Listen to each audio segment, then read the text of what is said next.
इस संसार में एक बात तो तय है, हर इंसान के जीवन में ऐसे पल आते हैं जब सब कुछ टूटा सा लगता है, सपने बिखर जाते हैं, रिश्ते साथ छोड़ देते हैं और हमारी मेहनत के बावजूद हालात हमारे हाथ से फिसल जाते हैं।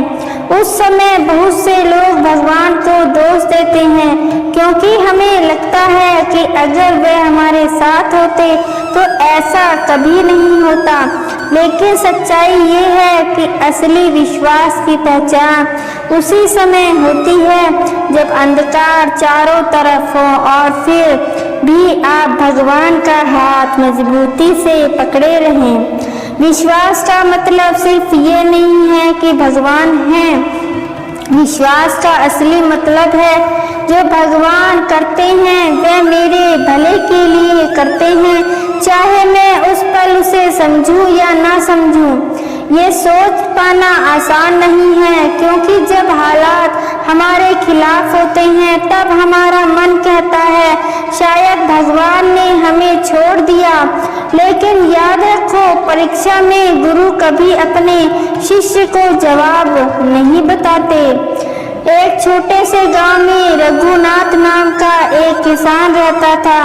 साधारण सा जीवन, छोटी थोड़ी सी जमीन और हर सुबह मंदिर में हाजिरी लगाना उसकी आदत थी।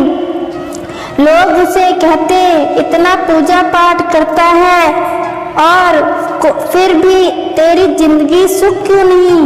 रघुनाथ बस मुस्कुरा देता और कहता, भगवान मेरे मालिक हैं, मैं उनका सेवक।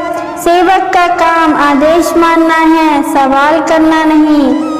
एक साल गांव में भयंकर सूखा पड़ा, खेत सूख गए, फसल बर्बाद हो गई और रघुनाथ के पास खाने तक का अनाज नहीं बचा। पड़ोसी उसे चिढ़ाते, तेरे भगवान ने मेरा साथ छोड़ दिया, अब भी मंदिर जाएगा। रघुनाथ ने मुस्कुरा कर कहा, अगर सूखा भगवान की मर्जी से आया है तो बारिश भी उनकी मर्जी से आएगी। और वह अगले दिन भी मंदिर आ गया, वहीं आरती गाई, वहीं फूल चढ़ाए। कुछ महीनों बाद एक दिन गांव में आग लग गई। रघुनाथ का घर और उसकी बची कुची चीजें जलकर राख हो गई। लोग फिर बोले, अब तो मान ले भगवान नहीं है, वरना इतना बड़ा दुख तुझे क्यों नहीं मिलता? रघुनाथ ने शांत स्वर में जवाब दिया, अगर मेरा घर जल गया तो शायद भगवान मुझे एक नया घर देने की तैयारी कर रहे हैं। मैं वही पाऊंगा जो मेरे लिए सही होगा। कुछ दिनों बाद गांव में एक बड़ा व्यापारी आया जिसे जमीन खरीदनी थी। रघुनाथ की जमीन खेत तो थी लेकिन सूखी पड़ी थी और घर पहले ही जल चुका था। व्यापारी ने कहा, अगर तुम अपनी जमीन मुझे बेच दो तो मैं तुम्हें शहर में छोटा सा मकान और काम दूंगा। रघुनाथ ने हामी भर दी। वह शहर चला गया और धीरे धीरे मेहनत कर एक अच्छा व्यवसाय खड़ा कर लिया।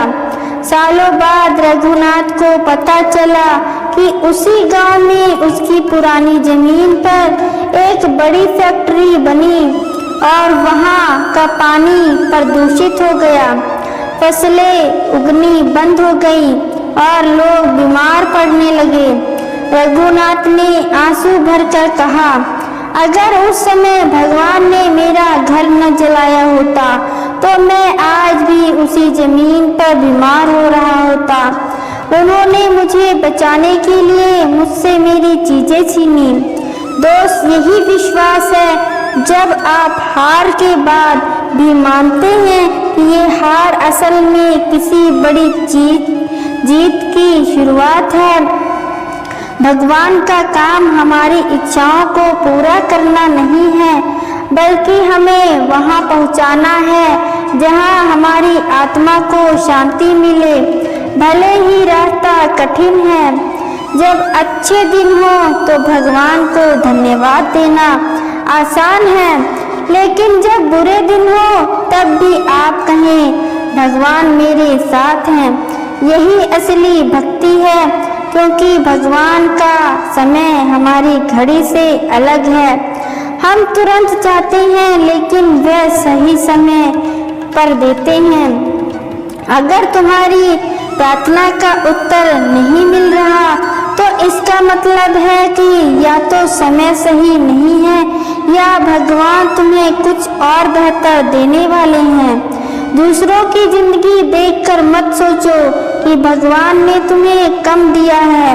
हर व्यक्ति का संघर्ष अलग है। जो है उसके लिए शुक्रिया अदा करो, ताकि जो नहीं है वो भी मिलने लगे।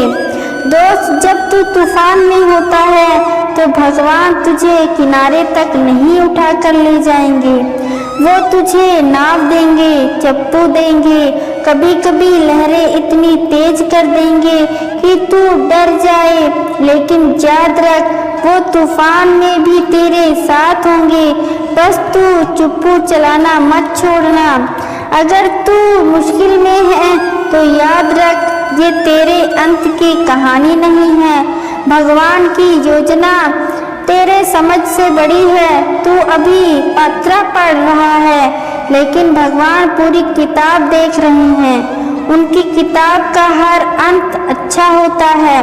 अगर अभी अच्छा नहीं है तो कहानी खत्म नहीं हुई है। विश्वास का असली अर्थ तब समझ में आता है जब आप खुद को अंधेरी सुरंग में पाते हैं और फिर भी आपको यकीन होता है कि अंत में रोशनी है। अटूट आस्था का मतलब है परिस्थितियों से हार मानना और ये मानना कि हर कठिनाइयाँ एक दिव्य योजना का हिस्सा है। अगर हम केवल तब भगवान को माने जब सब कुछ अच्छा हो तो यह सौदा भक्ति नहीं। हम में से कई लोग चाहते हैं कि भगवान हमारी इच्छा पूरी करें, लेकिन असली भक्त वही है जो भगवान की इच्छा को अपनी इच्छा मान लेता है। क्योंकि हमारी दृष्टि छोटी है, हम केवल आज देखते हैं, पर भगवान कल, परसों और आने वाले सालों तक देखते हैं। कभी कभी हमें लगता है कि हमारी प्रार्थना सुनी नहीं जा रही, लेकिन भगवान देर से देते हैं, इनकार नहीं करते। जैसे किसान बीज बोने के बाद तुरंत फसल नहीं काट सकता, वैसे ही भगवान हमारी मेहनत का फल नहीं समय पर देते हैं। अगर जल्दी मिले तो हम उसे संभाल नहीं पाएंगे। मन के भीतर हमेशा दो आवाजें लड़ती रहती हैं। एक कहती है भगवान है और दूसरी कहती है अगर होते तो ऐसा ना होता। विजेता वही है जो दूसरी आवाज को दबा देता है और कहता है मैं नहीं जानता क्यों, लेकिन मुझे पता है कि भगवान जानते हैं क्यों। कहानी के अंत में रघुनाथ अपने पोते से कहता है बेटा, जीवन में 3 चीजें याद रखना, भगवान पर विश्वास रखना, कर्म करते रहना और परिणाम की चिंता छोड़ देना। जब तुम इन तीनों को अपना लोगे तो तू कभी हार नहीं सकता। उसकी यह सीख पूरे गांव में फैल गई और लोग उसे विश्वास वाला बाबा कहने लगे। ज्यादातर लोग भगवान को मंदिर, मूर्ति और पूजा में ढूंढते हैं, लेकिन सच ये है कि भगवान सबसे ज्यादा हमारे विश्वास में रहते हैं। अगर मन में विश्वास है तो सूखे पेड़ में भी हरियाली दिखेगी। अगर विश्वास नहीं है तो हरियाली में भी सूखापन महसूस होगा। कठिनाइयाँ हमें तोड़ने के लिए नहीं आती, बल्कि हमें मजबूत बनाने के लिए आती हैं। जैसे तलवार को धार देने के लिए उसे बार बार पत्थर पर रगड़ा जाता है, वैसे ही हमें भी जीवन की चुनौतियों से गुजरना पड़ता है। भगवान हमें कठिनाइयों में डालकर हमें तैयार करते हैं, ताकि जब बड़ा मौका आए तो हम उसे संभाल सकें। इतिहास में ऐसे हजारों उदाहरण हैं जहां लोगों ने सिर्फ भरोसे से असंभव को संभव कर दिखाया। संत तुकाराम, मीराबाई, कबीर, इन सभी ने कठिन परिस्थितियों में भगवान पर भरोसा रखा और अंत में उनकी जीत हुई। भगवान कहते हैं, तुम एक कदम बढ़ाओ, मैं 100 कदम तुम्हारी ओर बढ़ाऊंगा। अगर तुम्हारी जिंदगी में अभी तूफान है तो ये मत सोचो कि भगवान ने तुम्हें छोड़ दिया। हो सकता है वह तुम्हें किसी बड़ी समस्या से बचा रही हो जिसका तुम्हें कभी अंदाजा भी ना हो।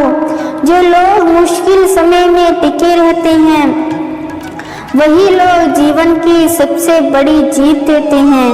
दोस्त, आप चाहे जो भी परिस्थितियां हो, आंसू हो, हार हो, अकेलापन हो, बस एक बात दिल में रखो, मैं अकेला नहीं हूँ, मेरे साथ मेरा भगवान है।